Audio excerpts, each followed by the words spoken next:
မင်္ဂလာပါ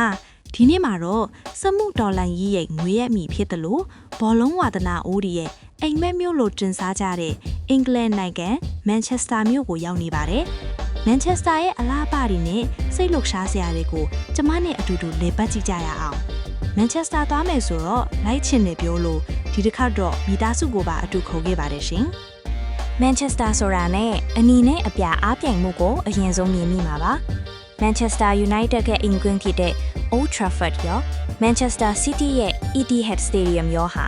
ဘောလုံးဝါသနာရှင်တို့အတွက်တော့မဖြစ်မနေလာရမယ့်နေရာတွေပေါ့။ဒါနဲ့မြန်မာနိုင်ငံကဘောလုံးပရိသတ်ကြီးအရော Manchester ကအနီလာအကြလာဖြည့်ပြေးသွားပါအောင်ရှင်။ National Football Museum မှာလည်းဘောလုံးသမိုင်းကြောင်းတွေကိုတနေရာလေးစုံစုံလင်လင်မြင်တွေ့နိုင်ပါတယ်။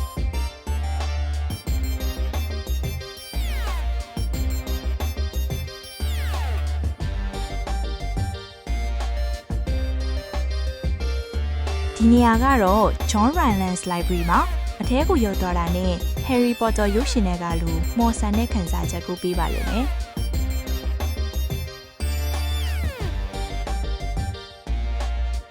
ပြီးရင်တော့နှစ်ပေါင်းရာကြီးသက်တမ်းရှိတဲ့ Manchester Cathedral ဘုရားရှိခိုးကျောင်းကြီးရဲ့လက်ရာတွေကိုငေးမောကြည့်လို့ရပါသေးတယ်။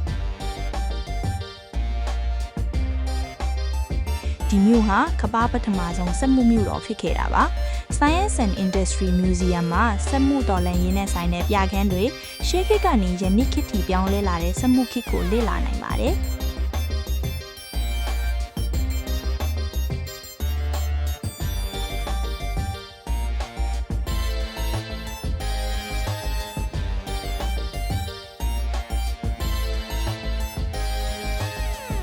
အနုပညာကိုမျက်နှိုးသူတွေအတွက်လည်း Manchester Art Gallery နဲ့ The Lowry တို့ကအဖိုးတန်လက်ရာတွေကိုအခမဲ့ခန်းစားခွင့်ပေးထားပါတယ်။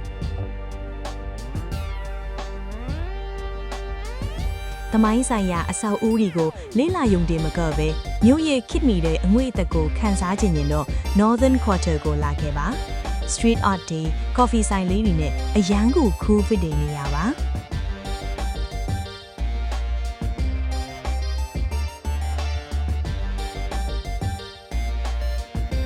Shopping ထွက်ချင်ရင်တော့ Trafford Center ကအကောင်းဆုံးပေါ့။ဥရောပမှာအကြီးဆုံးဈေးဝယ်စင်တာတွေထဲကတစ်ခုဖြစ်ပါတယ်။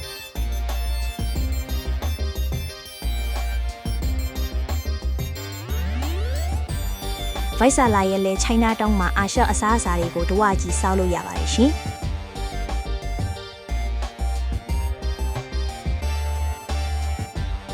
မန်ချက်စတာဟာတမိုင်းနဲ့ခေတ်သစ်လူနေမှုပုံစံတွေပေါင်းစပ်ထားတဲ့မြို့တစ်မြို့ပါဒီနေ့ကျမရဲ့ AI Traveler Vlog လေးကိုသဘောကျရင် Like and Subscribe လုပ်ပေးဖို့မမေ့နဲ့ဦးနော်နောက်ထပ်ဘယ်မြို့လေးကိုခီးသွားဦးမလဲဆိုတာစောင့်ကြည့်ပေးကြပါဦးအားလုံးပဲတာယာတဲ့နေလေးဖြစ်ပါစေ